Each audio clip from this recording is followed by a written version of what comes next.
Hello, everyone. I hope that you are having a fabulous day. My name is Shelby Dillon, and oh, here we go. I am running the audio and video today, so I am so excited to have you guys. If you are going to be joining us in the workshop, I want y'all to either give me a thumbs up or stick an emoji, tell us how excited you are. I want to know who has their supplies yet and who is getting in trouble because they're because they're buying too many art supplies. I know I just went to the art store. I snuck away a couple weeks ago and bought some art supplies. And I know whenever that happens, I always get in trouble. So I am here with I am here in solidarity with you. I understand how supplies get us in trouble, but we can be so excited about them. Hey, Sarah, good to see you. Mary, I see Mary is going to be joining us. Lynn is ready to go. Carolyn has not signed up yet. Well, we can't wait for you to sign up. Claire, yay! Laura is totally ready to go. Lynn is ready to go. Hey, Sammy, you are in Jupiter. You are not that far from us. Jackie is, you have too many art supplies. I totally get it. So many art supplies. Good to see you, Kathy. Yes, Kathy and Susan are not too far away from each other, and I love that we have so many members and people that are pretty close to one another, and they wind up connecting. It's really, really amazing. Hey, Pat, it's good to see you. And Pat is actually one of our Creative Circle members, and she is celebrating her 1-year anniversary with the Creative Circle. I just saw that. We have so many people this month and this week that are going to be continuing year number 2, and in a couple weeks, and actually just a few days, we're going to start having people that have been with us from the very beginning, and they have been here for 2 years, and we have just been learning and growing as artists. It has been an incredible journey. So I wanted to talk today about supplies. And since I'm running my own audio and visual, give me a moment. I am going to, yeah, there we go. Okay. I wanted to kind of just talk a little bit about supplies. And now we can see both my face and the palette. Now, I don't know about y'all, but there are always, you walk into a store and you see like all these brushes, you see all these paints. You never know 100% where to start. And before you know it, your husband is like, "Excuse me, what is all this stuff from Amazon? And who is this gentleman that is called Dick Blick? And why are you spending so much money with him?" So, I thought we could kind of go today and I could talk you through a little bit of some of the supplies and the choices that I make and how I teach, and so that you can really get the best experience painting possible. Yes, Kathy, you are almost at your 1 year as well. And hey, Linda from North Carolina. Hey, Christy. Hey, Vicky, you're in Auburn, Alabama. Terry, good to see you. Yes, Terry is all the way in Hawaii, and yes, I have purple blue themed nails. That is the Pantone color of the year, is that periwinkle. So I've been having fun. It's one of my favorite colors. So what I thought I would do is, y'all can see my palette, and it is just, I have all these crazy supplies on it. And I thought we would go through some of them. And I could kind of, that's my water and my computer, but I thought that I could demystify some of them and kind of tell you guys where to spend your money and show you a little bit about them. We have, some of y'all bought the starter pack, which goes a lot more in depth about supplies, and it really shows you how to use them. So if y'all bought that when you bought the course, that really is a great way to learn a lot more, and you can go back and rewatch it. This is kind of, we'll do a quick and dirty, talk about supplies, talk about things like that. Oh, Robin has a relationship with Jerry. Yes, that's the other one. Who is this Jerry character and who is this Dick Blick character? And the awkward conversations that we have to have with family. I want a hands up to see who has to hide all the boxes that start arriving during this time. Kim said her husband wants her to paint houses for her real estate clients so you can have a write-off. There you go. That's a housewarming gift. That's a fabulous housewarming gift. I love that. So, first of all, like when I go to the art store, there are all these different kinds of paints. There are all these different brands. There's a lot of like craft paint. So if you see, and it can be confusing because where do you spend your money? What do you do? There's this deco art paint. There's the Hobby Lobby brand, Master's Touch. There are all these different brands, and it can be difficult to know what to spend your money on. So, and we're not even getting into brushes and, yeah. Now, Carolyn, do you prefer Cheap Joe or Jerry's is the question. So where I recommend we spend our money is on the paints. So if you want to save your money everywhere else, we can find, let's see, I want to get this straight.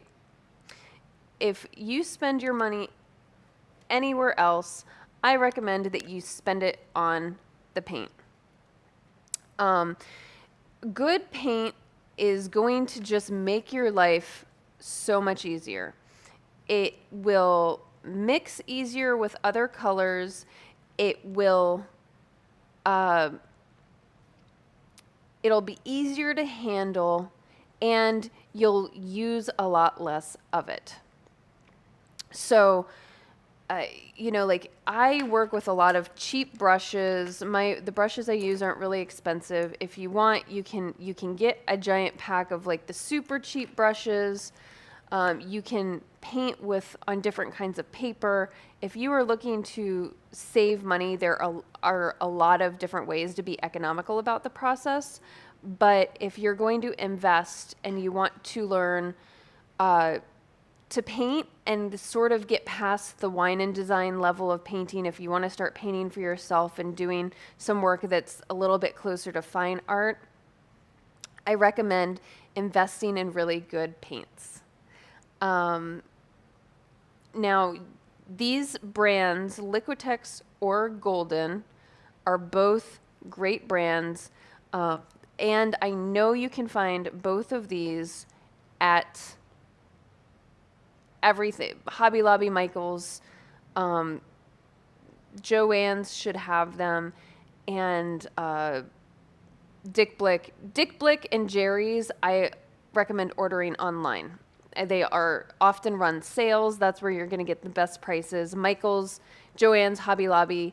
I would save those coupons and like start acquiring them one at a time. You know, when you get that weekly coupon that's like 40% off, use it and get one color. And then the next time get another color. And that's how you can work on building out your paint supply. And then the other thing is when I work with the Creative Circle and when I do these workshops, I keep a simple palette. So we can mix pretty much all of our colors from, when I do the lunchtime paint-alongs, I have 5-7 colors on the palette. I don't purchase every color. I do personally, but when we're painting and the things we're going to be doing together, I keep it simple because we can mix every color we need from those colors. Carolyn, I have heard good things about Nova Color. I have not actually bought Nova Color paints, but I have heard good things about them. The reason why I generally don't recommend them is because they're not easily accessible, but they are, from what I understand, a professional grade paint. So I think they should be good. If you like that, you just have to order directly through the company. I try to keep everything as accessible as possible, and so that's why I don't typically recommend Nova Color. They're kind of a lesser known acrylic brand. A shout out to Cheap Joe's. Did y'all know that Cheap Joe's is owned by Jerry's? Fun fact. And that Utrecht was bought by Dick Blick. I think there have been some mergers in the art supply industry. I don't know all the drama, but Cheap Joe's and Jerry's are the same parent company, and Dick Blick and Utrecht are the same parent company as well. So Joe and Jerry get together, and Utrecht and Dick Blick are the same thing. Yes, Carolyn. The Nova Color has a very archaic website, and it's like you have to call an order, and that's good to know. The Novas, because of shipping, they cost a lot to ship, so you save on the cost of the paint, but then you pay in the transportation of the paint. So, around here, we try to keep things as easy and accessible from the ground up as possible, which is why I recommend Golden and Liquitex. They're available everywhere. They're easy to get. I try to keep it to colors that are easy to find as well. So like last year, there were some of my favorite colors were very difficult to find. So I also try to keep it to things that we can all find. Simplify it. Simplify it. Keep it simple. When in doubt, keep it simple, stupid, right? So I did want to show you guys, Izzy, do we have any of this that's open? This one? Okay. So the next question I get is, so Liquitex and or Golden, any of these brands are great. Yes, you can do the craft paints. They sometimes change the names. They have different pigments. I'm not sure how they're going to mix, so I can't speak to Master's Touch or like deco art. So I'm going to, when I talk about paints and paint colors, I'm going to assume we are talking about Golden or Liquitex, because these are the two American brands that are the easiest and I know everyone can find. Any art suppliers with female names? Rosemary Brush Company is a great one. Dick Blick, their free shipping can take a long time, but they're usually pretty quick about it. Yeah, I try to keep it all simple so that, I found as you're painting, the less you have to battle supplies, the more progress you make. It's for years, myself as an artist, I thought some special supply was going to make me a better artist. I thought if I had the perfect brush, the perfect paint, the perfect, I remember I was chasing when I was painting in oils, there was this one artist I loved, and they talked about this medium that he used. It was a special recipe that was his own, and I asked him what it was, and I found out it was a very common mixture of like readily available supplies. And I also figured out it didn't make me any better of an artist. So I try to have us not have to chase art supplies as our validation for improving. Where we will make progress and where we're going to really see the value and achievement is from the repetition we get in. And if you get your basic supply set, you can really learn, and you're not fighting the supplies, you're just getting in there and you can enjoy the process, then you'll start going further faster. Whereas if you're struggling with stuff, or the magic isn't in the supplies, the magic is in us.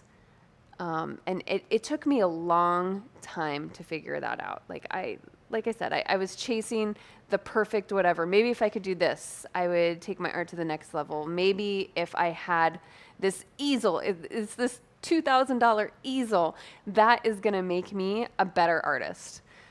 It didn't. Well, actually, I didn't even get that easel because I was like, all right, I think I drew the line at the really expensive easel. I think by that point, I figured out the setup, the fancy studio, all of that stuff, that wasn't going to make me a better artist. I traveled through, we lived over in Asia and down in Brazil for almost a decade, and I was able to travel and see artists doing incredible things with less fancy setups than what we have. They were very simple setups, and I also found my own progress that I made was biggest when I just sat down and did it. When I just got to it and got into the paint and experimented and played and kept on going and trying new things. Like, that's when I saw the progress, not when I got a new fancy pochade box or I got a new fancy brush. I know I call it productive procrastinating. So, long story short, if you're going to invest money in any of your supplies, don't worry about the easel. Don't worry about your setup. You can paint on a table. You can paint wherever is comfortable. Spend a little bit of extra on the paints.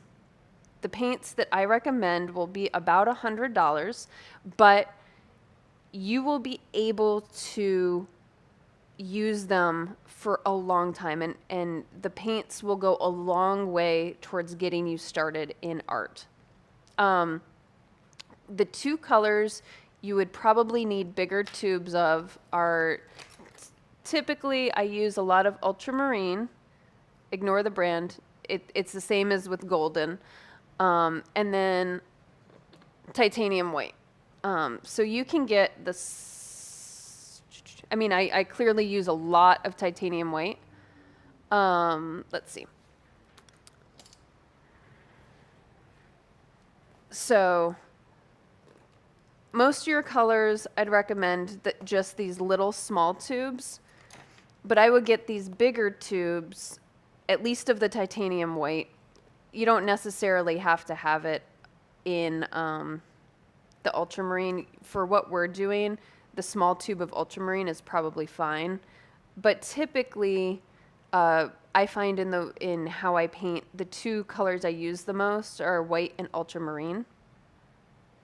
Oh,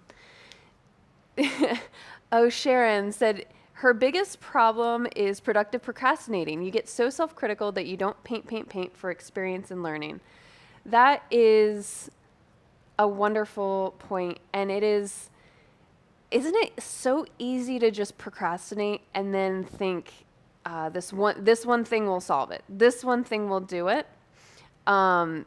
It's amazing how we do that to ourselves, and then we start going into a cycle of like, well, I'm not good enough, so I shouldn't even start.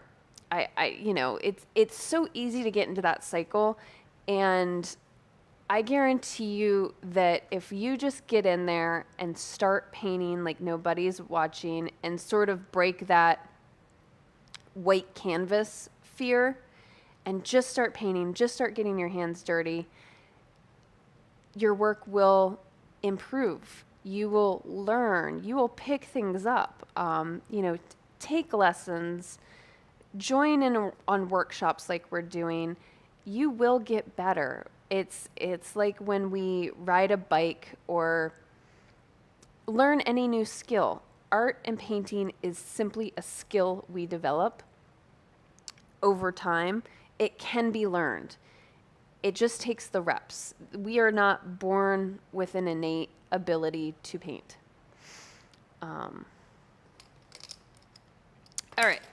So I did want to quickly show you when you're out buying supplies. It can be confusing because you see all these different kinds. So you'll see fluid acrylics. You'll see Liquitex has soft body, and then you'll see heavy body. And Golden just says Golden Acrylics. It doesn't actually say heavy body on it. Their tubes have changed a lot, but you'll notice usually the softer paint is in the bottles because it's more liquid. So I'll show you. This is fluid. This is the Golden Fluid. And look at how it comes out. It's like a squeezy tube, and it's actually more watery than, say, I'm trying to think. It's more watery than a like mayonnaise. It's more watery than a condiment. Like, it's very, very fluid. So that is the fluid, and the fluid is great because you can, when you get going, you can water it down, you can make it drip, it can do all these really lovely things, but it still has a high pigment load. The downside of it is the fluid acrylics, I find, are a little bit more difficult to manage. They're a little bit more difficult to, they kind of get gloppy on the brush if you're not careful because they're so thin. Forgot to get a water bucket, but we're good. So the next kind of paint that we have, and this is Liquitex has this, I think Nova Color is this kind of paint. It's called Soft Body. It's not quite, it's a little bit thicker than fluid.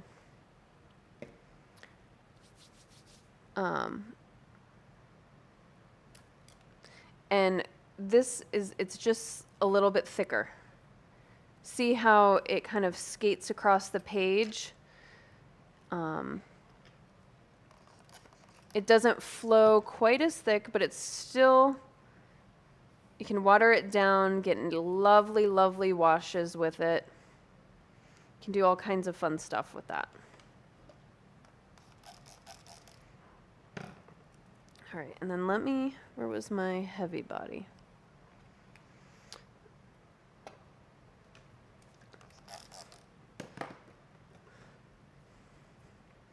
And then the next kind of paint that we have, oh my goodness, I painted my right cheek. It's a job hazard, isn't it?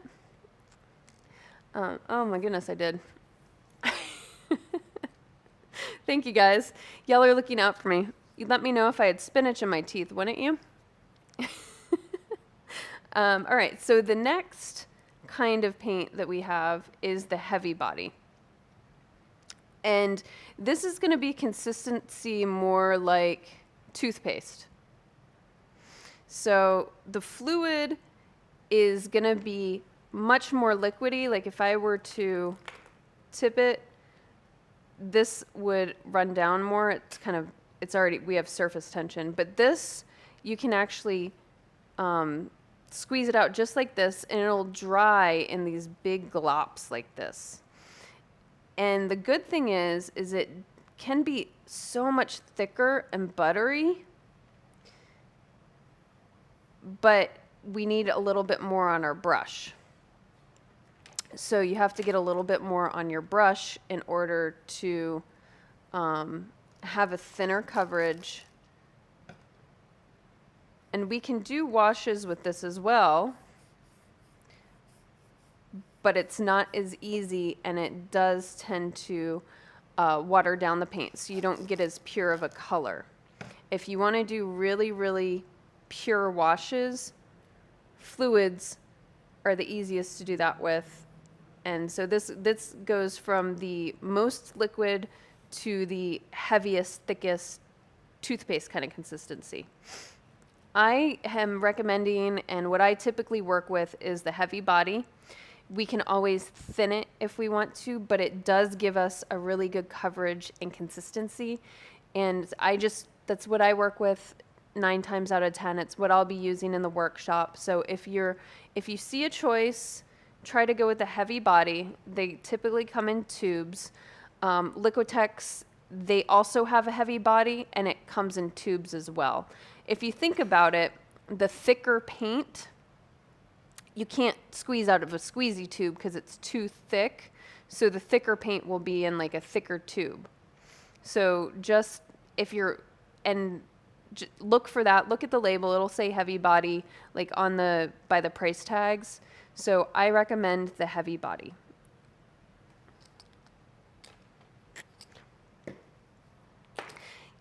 Oh, wow. Julie said she would have known there were different body paints. Yes, there are, especially if you're coming or have seen the craft world and you see all of the craft paint typically comes in bottles like this.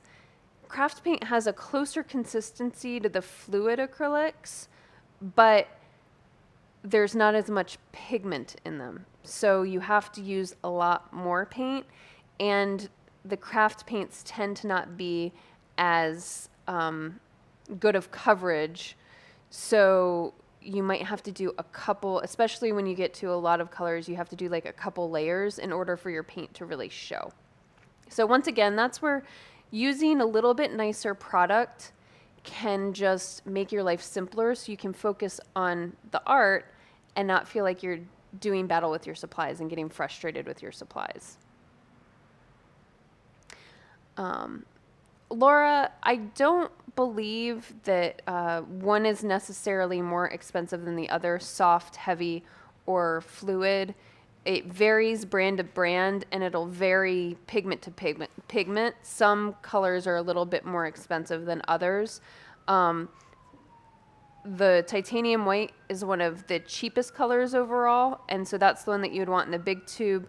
Everything else you can get in, sorry, we have a ambulance going by if you hear that in the background. Everything else you can get in the smaller tubes. So, and figure out which colors you like, and then build out your palette and your experience from there. So Sharon says, what do I recommend for brushes? You really destroy them. Well, brushes are like a wallet. You know, it's really difficult to recommend a brush to people. I would say get in there and try different brushes. Maybe try a couple different brands and sizes. I personally, I like the Silver Brights. I find them to be a good value option. For me, they are reasonably priced. You can go with even less expensive ones. You can get the giant packs of brushes. What I generally don't like about the giant packs of brushes is, like, this is an example. This is Creative Mark, which is Jerry's house brand, and some of their more value-based options, like after 2 uses, the ferrule, this part, the middle part, is already kind of loose on it. So they're just not built quite as well. And the Silver Whites are my favorite. I usually use for any of these paintings, I use maybe 2 brushes, and the Silver Whites are under $10 each. So it's not like watercolor. Watercolor brushes can get very expensive. Oil brushes can get very expensive. I generally just kind of like stick with a synthetic brush that I like, that holds up pretty well. So I stick to the longer brushes for the bigger paintings. And there's a couple different, I like the versatility of painting with these flat-tipped ones. They're called Brights. And we have all of this in our supply list. We talk about exactly, when you sign up for the workshop, we give you links, exact places where, and we tell you exactly what to get that I'll be using. So feel free to do that. And also, like, if you have something different, you can substitute it. If you're more familiar with a rounded tip brush like this, it's called a filbert. If that's what you're more comfortable with, then use that. Like, you do not have to go out and buy totally new supplies. So start working with what you have and start phasing in some other stuff. Figure out what you mean, what you like, and just use more of that. So this is a short brush. This would be an example of a short brush, and it is short. It is a short handle, and typically the sizes are also totally different and really confusing. Because this is a 12, and then a 12 and a long handle. This will be a 12 and a long handle. So we'll go over, in the Creative Circle, we go over brushes a lot, and the sizing can be, it's like jeans. They're never sized the same between brands, but typically I go with long handle brushes. They let you stand a little bit farther back from the painting, and you can paint with your whole body rather than just your wrist. So I like the brights. This is called a filbert. You can use that. I like having a round on hand. I really don't use them much, but they're nice to have for if you want to do like organic lines. Like here, they're nice. On Monday, I'm actually going to show y'all some different brush strokes that you can have for flowers specifically. But this is rounds. You can get this really lovely organic line, and you can go thin to thick. And that's one of the reasons why I like rounds. These, the brights, the flat-tipped ones, they tend to be flatter, but you can do different things based on how you hold the brush. You know, you can, there's all kinds of different things that you can get just from the brush. These brushes, you can also get really, really big, short, I think these are called paddle brushes.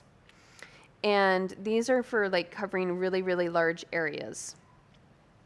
And this is a very short brush. We're not going to use this, but this is just an example of one of like the specialty brushes you'll see out there in the wild. And the same with this one. This is a hake brush, H-A-K-E, hake. And this is for really watery washes. So if you want a very, almost like a watercolor effect with acrylic, you can use this brush. And then this is an example of a chip brush. This is, you'll see, I have a couple different chip brushes. They're basically cheap brushes, and you'll see them in a variety of situations. They're universally inexpensive and fall apart. So what you'll see is they're kind of a short, when you think of like a cheap brush that you would get from the hardware store, that's what these are. This is probably one from the hardware store. It is like rusting, it's falling apart, it loses bristles. This one's a little bit better. These are both, this one's Princeton and this one is Creative Mark. And we use this for like gesso and toning the canvas. I don't necessarily use this for the later layers, especially because after a few uses, this tends to shed hair, and I don't necessarily want that texture in my painting. I like to have texture if I mean to have texture. So those are some of your basic brushes. You'll see some crazy things. Like I saw someone was asking, what are the spatula looking things? And I mean, other than for discipline at home, just teasing. These are, I mean, you can technically a lot of these I think are for ceramics work. And if you're to carve designs into ceramics to shape things, you can use them in cool ways. Like you can use them to spread paint very thinly if you want. And I've been doing some of that for fun, and you can scrape away. There's just some fun things you can do with them, but we're not going to be using that, but that's what the paddle is for. If you want to do that with something else, you can get an old hotel key and do the exact same thing, and that's, you know, basically free. And so you can do the same effect with another object. You don't have to use, once again, for almost everything out there that you see that costs money, we can find some way to use it and have it not have to cost a lot of money.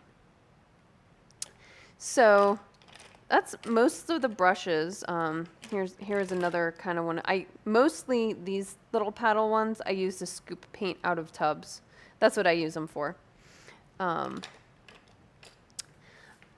Let's see. Julie said she has not found a good brush for very fine work. Any suggestions? Oh, goodness. I mean, I'll just go a smaller size in my brights that I have, and I'll just use the brights can get a very fine tip, and I'll just use that. That's where you'll figure out how you move and what brushes work. And some of them you'll have a couple misses, but figure out what kind of shape of brush you like. And really, what I like to do is really get in there and experiment and learn the brush strokes that your brush can do and its limitations. There's not necessarily a perfect brush. There are brushes that are as tiny. Oh goodness. I mean, like this is a tiny, tiny round brush that is not well taken care of at all. And I never use it. I mean, there are brushes that have like a hair. So there is a brush out there that exists for every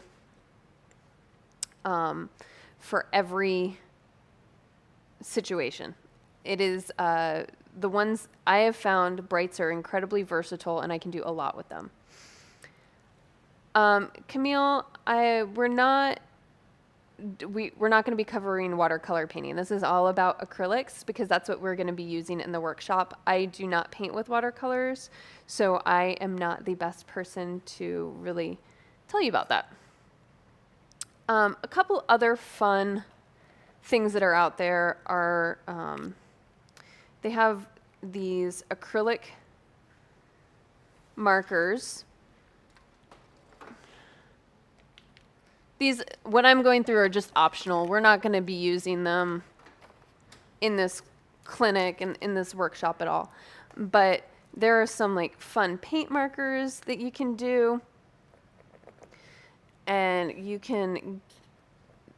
they do acrylic paint. Some of them are better than others, but you can get some interesting, oops, this is a point of the day where we get very messy. You can get some interesting effects, and it's acrylic paint in a pen form. This is by Posca? It's called their graffiti. They come in different sizes. This is a 3mm. It's kind of a fun one. I've used those at different times. This is a Liquitex one. I open everything left-handed, if y'all are noticing, so I have to flip it around so we can actually read it. This is the Liquitex paint marker, and so this is also acrylic. And you always have to, it's like a paint pen where you always have to get the paint down before you're ready to use it. And I like the coverage on these a little bit more. This one's running out. But you can have different kind of more marker type marks on your painting, which is a fun thing to have if that's what you want. Oh, good to know. Thule's a good brand of marker. There's so much out there. That's, you know, and then there are some of these like, these are called Neocolor. They're wax pastels, but they are water soluble, and they give a really interesting crayon texture.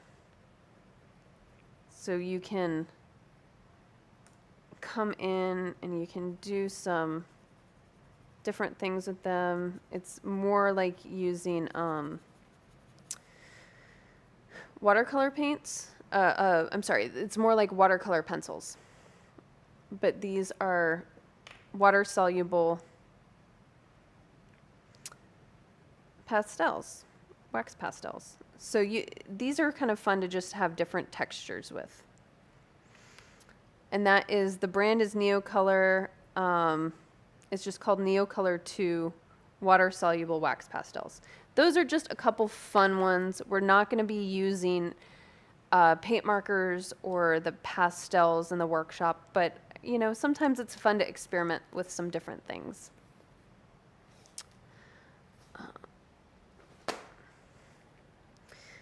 And then let's see, I always get a lot of questions.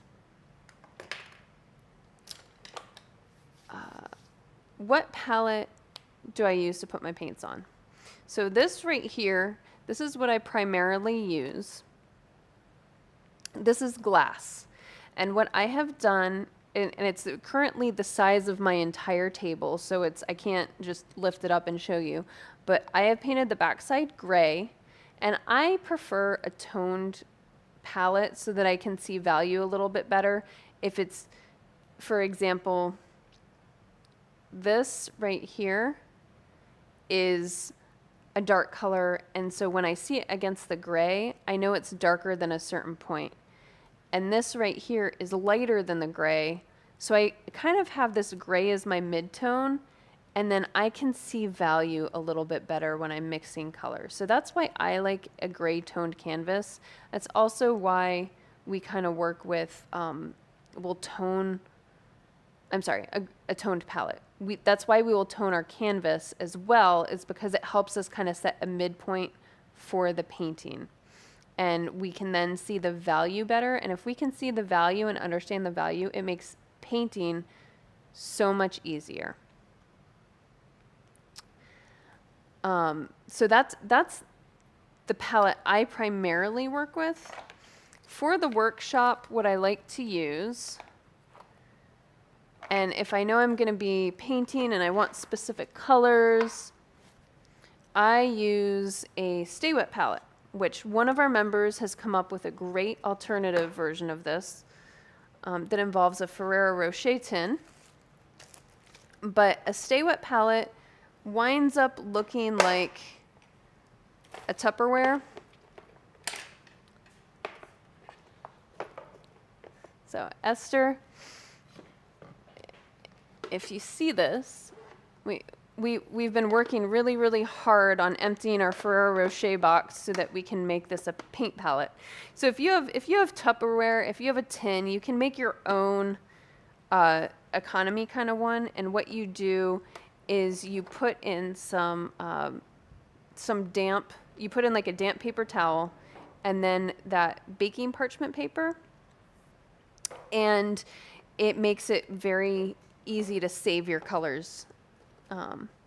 Yes, in Arizona, if it's hot, if it's dry, the Stay Wet palette is great. This is Masterson is the brand. It's a Stay Wet palette. This is like a Tupperware top, and it seals all the paint in, and there's palette sheets and then a sponge underneath. And so what it does is it keeps your paints damp when you go from one painting session to another. So acrylic tends to dry out really quickly, unlike oil. A lot of people complain about feeling like they're fighting the acrylic because it dries so quickly. Well, a good solution is the Stay Wet palette. It will keep your paints wet for weeks at a time. So Karen, we're going to be using burnt sienna on the background, and we'll start together and prime the canvas together. So, Beth, how do I feel about clear acrylic palettes. As long as you can see the colors and it works for you, that's great. I I like what I work with, but if you find something that works better, I encourage you to use it. Yeah, Stay Wet palettes are good. I would say the only downside to a Stay Wet palette is because the paint is absorbing water, it will water down your paints just a little bit the longer that you go on. So the longer you're painting, the longer the paint's sitting on the palette, it will absorb more water and get a little bit watered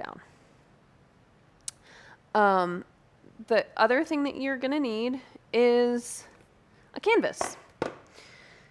So I recommend, I'm going to be painting an 18 by 24. You can just get a pre-primed canvas from Michael's, Hobby Lobby, wherever. Do it in a size that works for you. I will be painting an 18 by 24 because that's what fits best in the camera frame. So that size works really well in the camera frame, and then we can show you guys the reference photo as we're going. And it's just, it's easy to zoom in. We found that's what works best for the demonstration. However, feel free to paint in whatever size you want. If you want to paint small, paint small. We've had people, one of our workshops, we had somebody painting like a 3 foot by 3 foot canvas. We had somebody paint 3 over the course of 3 days. So do whatever works best for you and your ability level. Don't feel like you have to do something just because I am. If you're brand new, I would recommend maybe starting a little bit smaller, maybe 11 by 14, 16 by 20. Just remember, the bigger you go, the more paint you have to push around. It will take longer the bigger that you go on a canvas. The lunchtime paint-alongs that I do that only take an hour, that's a small 8 by 10 situation. And so when you're doing something that small, you don't have to, it physically takes less time to push paint across the entire piece of paper.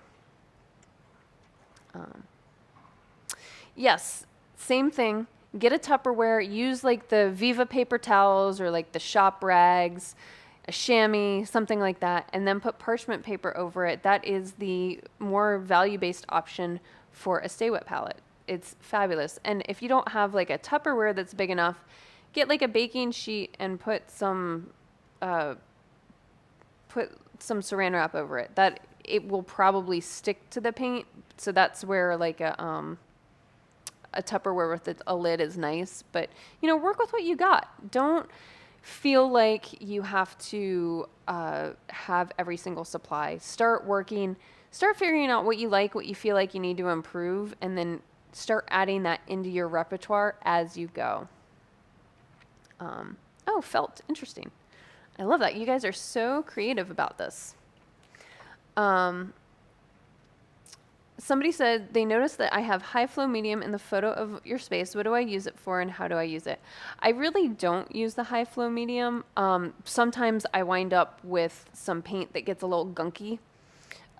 There's a couple brands that I personally work with that I kind of like the color, but it comes out almost too thick. It's almost like the paint stayed too long in the tube, and so I find it very difficult to work with. And so I'll use a little bit of the high flow medium to soften the paint up. So I went over what the spatula-like things are for. And after my painting is done, if you want to keep the bright colors, I always recommend varnishing it. If you want to keep the most vivid contrast, the difference between dark and light, and have it really be the most dynamic, a glossy varnish will do the trick. If you don't like the high sheen, I recommend a satin gloss, a satin varnish. And I generally just recommend Liquitex or golden varnishes. They have a UV protector in there. They are made for art. They're supposed to be archival. They're the easiest to go with. Do you still need the Masterson? No, you don't have to have the Masterson. Do you mean the like the container, or I'm not sure. You can use parchment paper if you don't want to use the palette paper. You can also use just a paper. They have the disposable palettes if you want to use that. In a pinch, like I feel like a lot of people worry about what to use as a palette. Like I have used just a sheet of plastic. Like you can just get saran wrap out and lay it down on your table, and you can use saran wrap for your palette. I've used paper plates. I've used, I mean, you can use whatever you can put paint on that you are willing to not use for anything but paint. So, don't use good china because the paint might not come off. But like plastic muffin tins, I've seen plastic, like you can use whatever you need for a palette.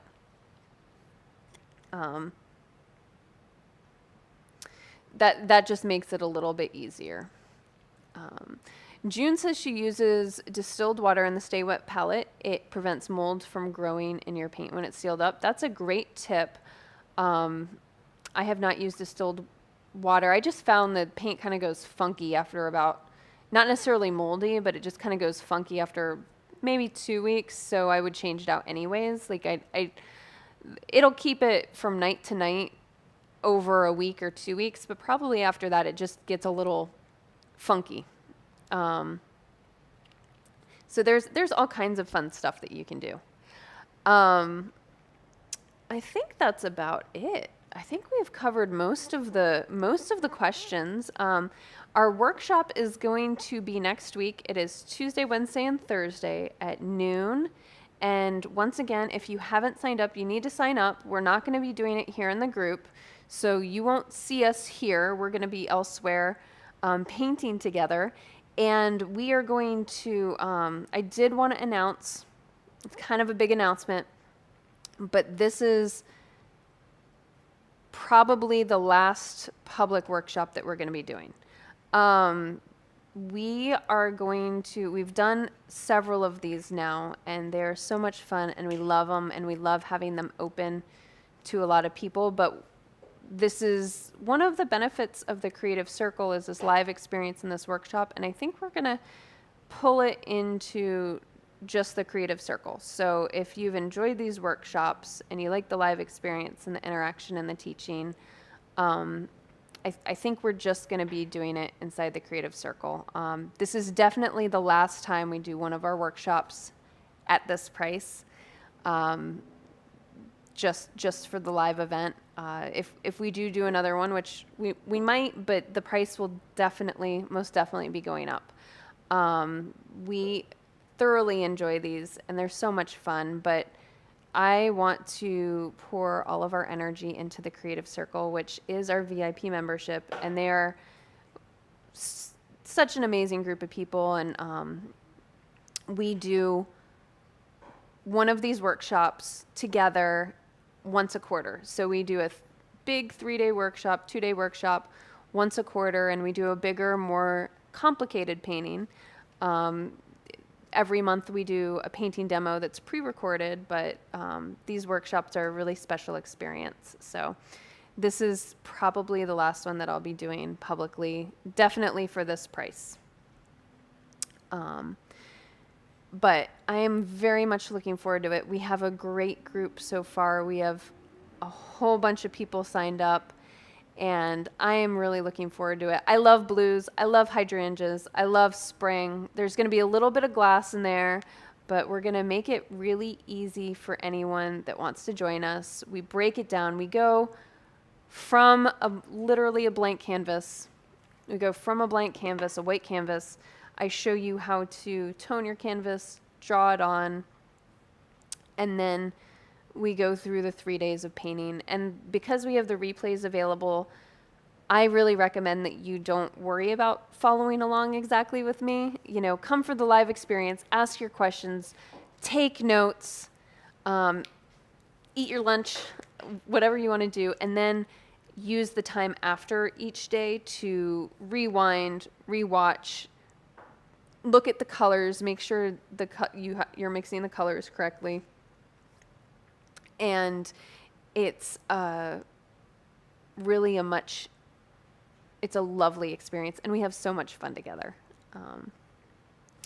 So yes, we do have replays available. If you sign up to participate, you get replays for 1 year, and you can rewind, watch at your leisure. We have a lot of people that like to do it. But they can't necessarily come at that time, so they'll do it over the weekend, or they'll do it a month later, or whatever. You have plenty of time. We always like to say you're never behind. So if you sign up, you'll have access to all of the replays and the information for a year. So thank you, Kate. Thanks for all the wonderful teaching, and thank you for the wonderful team. Izzy and Rosemary are awesome, aren't they? It takes a team to do it. We have a lot of fun together, and really enjoy it. And like I said, I am so looking forward to it. The workshop kicks off Tuesday. So in about 4 or 5 days, it will be kicking off, and we will be painting a beautiful bouquet together of hydrangeas. And great, Julie. Yeah, let's continue the adventure next week, and we look forward to seeing y'all then. I will be going live Monday here in the group publicly, and I was going to show you guys some brush techniques for when you're doing your own kind of flower paintings. It's always a fun thing to do, to kind of figure out how to use your brushes. Hydrangeas are kind of a unique beast because they're lollipoppy. But when you're doing other flowers that have more petals and things like that, there's some really fun things that you can do with the brush. And so on Monday, I was just going to kind of show a few brush strokes that you can use to really enjoy your brushes with when you do flowers, when you do them at home or try it on your own. So thank you so much, and I look forward to seeing you guys next week. Have a great weekend. We'll be around. We'll be checking in and making sure everyone's good. But I hope you have a fabulous Easter weekend, and we will see you on Monday. All right, everyone. Y'all have a fabulous